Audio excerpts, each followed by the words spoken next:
നമസ്കാരം. ലോകസമാധാനത്തിനായി വളരെ വ്യത്യസ്തമായ, ഒരുപക്ഷെ കുറച്ച് അതിമോഹമെന്ന് തോന്നാവുന്ന ഒരു നിർദ്ദേശത്തെക്കുറിച്ചാണ് നമ്മളിന്ന് സംസാരിക്കുന്നത്. ദ ഡിവൈൻ ഫോഴ്സ് 123 എന്നൊരു സ്രോതസ്സിൽ നിന്നാണ് ഇത് വരുന്നത്. എന്താണിത്? നമുക്ക് വിശദമായി തന്നെ നോക്കാം. ഓക്കെ, അപ്പൊ നമുക്കിതിലേക്ക് കടക്കാം. ആദ്യം തന്നെ എന്താണ് യഥാർത്ഥ പ്രശ്നമെന്ന് മനസ്സിലാക്കണം.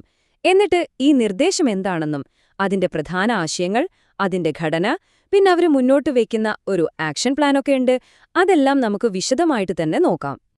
അപ്പോ ഈയൊരു നിർദ്ദേശം എന്തിനാണെന്ന് മനസ്സിലാക്കാൻ, അത് പരിഹരിക്കാൻ ശ്രമിക്കുന്ന പ്രശ്നം എന്താണെന്ന് നമ്മൾ ആദ്യം അറിയണം, അല്ലേ? സംഭവം ആഗോള നിരായുധീകരണ ശ്രമങ്ങളുടെ നീണ്ടതും സത്യം പറഞ്ഞാൽ ഒരുപാട് തവണ നമ്മളെ നിരാശപ്പെടുത്തിയതുമായ ഒരു ചരിത്രമുണ്ട്. ഈ രേഖ ചൂണ്ടിക്കാണിക്കുന്ന ഒരു കാര്യം ശരിക്കും ഞെട്ടിക്കുന്നതാണ്.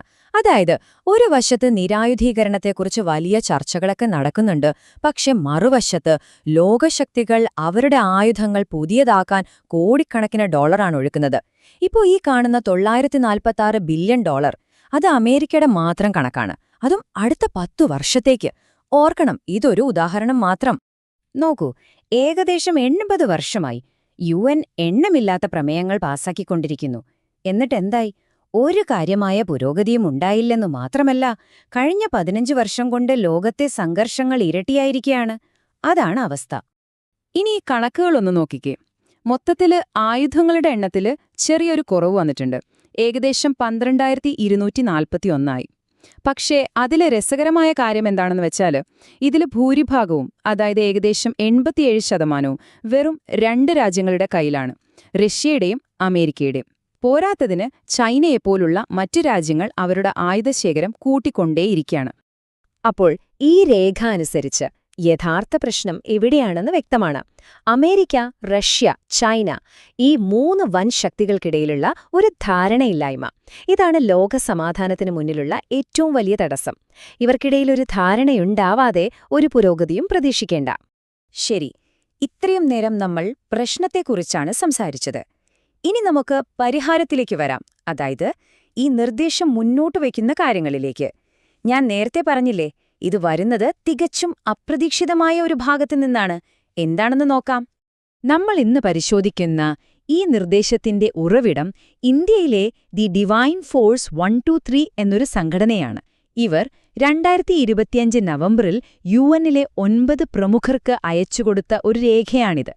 ലോകസമാധാനത്തിന് വളരെ വ്യത്യസ്തമായ ഒരു ആത്മീയ വഴി തന്നെയാണ് ഇവർ നിർദ്ദേശിക്കുന്നത്.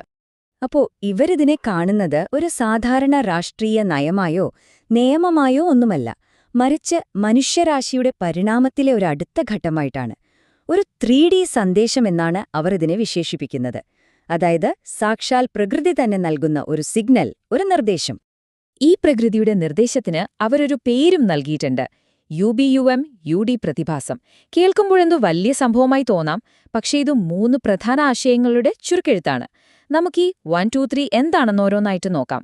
ഒന്നാമത്തേത് UB, അതായത് യൂണിവേഴ്സൽ ബ്രദർഹുഡ്, അഥവാ സാർവത്രിക സാഹോദര്യം. ലോകത്തുള്ള നല്ല ചിന്താഗതിയുള്ള എല്ലാ ശക്തികളും മനുഷ്യരും തമ്മിൽ ഒരു യഥാർത്ഥ ബന്ധം, ഒരുമ, ഐക്യം, അതാണ് ഇതിന്റെ ലക്ഷ്യം. രണ്ടാമത്തേതാണ് UM, അല്ലെങ്കിൽ യുണൈറ്റഡ് മാസ്റ്റേഴ്സ്. ഇതാണ് ഒരുപക്ഷേ ഈ നിർദ്ദേശത്തിലെ ഏറ്റവും പ്രധാനപ്പെട്ട ഭാഗം.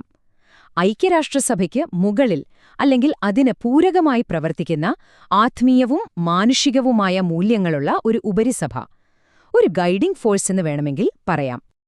അങ്ങനെ UBയും UMഉം ചേരുമ്പോൾ സ്വാഭാവികമായും സംഭവിക്കുന്നതാണ് മൂന്നാമത്തെ കാര്യം: UD, അതായത് യൂണിവേഴ്സൽ ഡിസാർമമെന്റ്.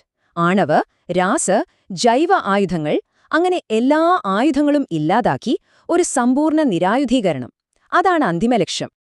അവരുടെ ഈ ആശയം എത്രത്തോളം പരസ്പരം ബന്ധപ്പെട്ടിരിക്കുന്നു എന്ന് കാണിക്കാൻ ഒരു ഗംഭീര ഉദാഹരണവും അവർ പറയുന്നുണ്ട്.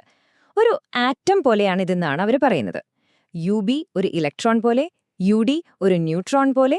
ആ കേന്ദ്രത്തിന് ഭാഗത്തുള്ള പ്രോട്ടോണാണ് UM. അപ്പോൾ ആ പ്രോട്ടോൺ, അതായത് UM ഇല്ലെങ്കിൽ ഈ ആറ്റം തന്നെയില്ല. അതുപോലെ യുണൈറ്റഡ് മാസ്റ്റേഴ്സ് എന്ന ആത്മീയ നേതൃത്വമില്ലാതെ സാഹോദര്യമോ നിരായുധീകരണമോ സാധ്യമല്ല. അപ്പോൾ എന്താണ് യുണൈറ്റഡ് മാസ്റ്റേഴ്സ്? അതെങ്ങനെയാണ് പ്രവർത്തിക്കുക?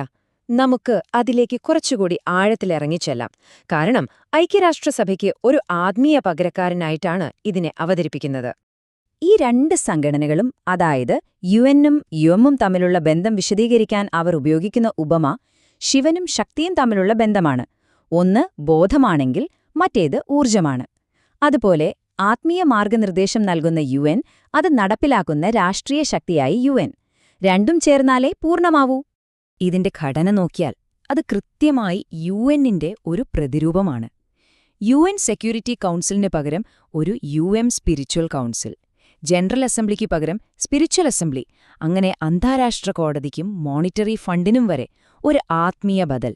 ചുരുക്കി പറഞ്ഞാൽ ആഗോള ഭരണത്തിന്റെ എല്ലാ തലത്തിലും ഒരു ആത്മീയ സ്പർശം കൊണ്ടുവരാനാണ് ശ്രമം.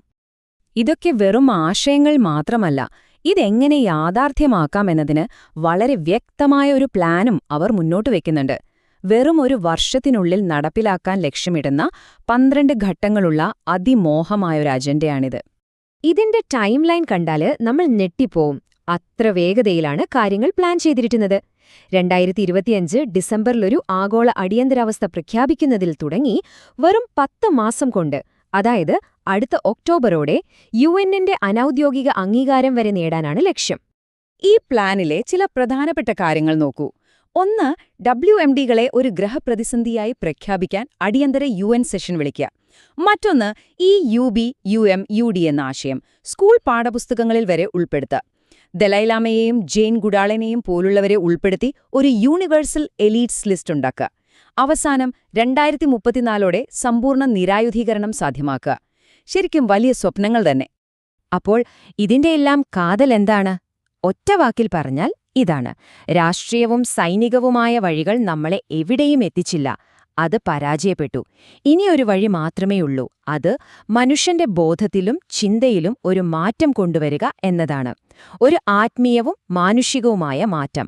അതുമാത്രമാണ് യഥാർത്ഥ നിരായുധീകരണത്തിലേക്കുള്ള ഏക വഴിയെന്നാണ് ഈ രേഖ പറയുന്നത്. അങ്ങനെ ഈ നിർദ്ദേശം നമ്മുടെ മുന്നിൽ ഒരു വലിയ ചോദ്യം ബാക്കി വയ്ക്കുകയാണ്. ഒരു ഭൗമരാഷ്ട്രീയ പ്രതിസന്ധിക്ക് ആത്മീയമായ ഒരു ചട്ടക്കൂടുകൊണ്ട് പരിഹാരം കാണാൻ സാധിക്കുമോ? ഇത് കേൾക്കുമ്പോൾ അസാധ്യമെന്ന് തോന്നാം. പക്ഷേ പരമ്പരാഗത നയതന്ത്ര വഴികൾക്കപ്പുറം ചിന്തിക്കാൻ നമ്മെ വെല്ലുവിളിക്കുന്ന ഒരു ആശയമാണിത്. ഇതിന്റെ സാധ്യതകളെക്കുറിച്ച് നിങ്ങൾക്കെന്തു തോന്നുന്നു?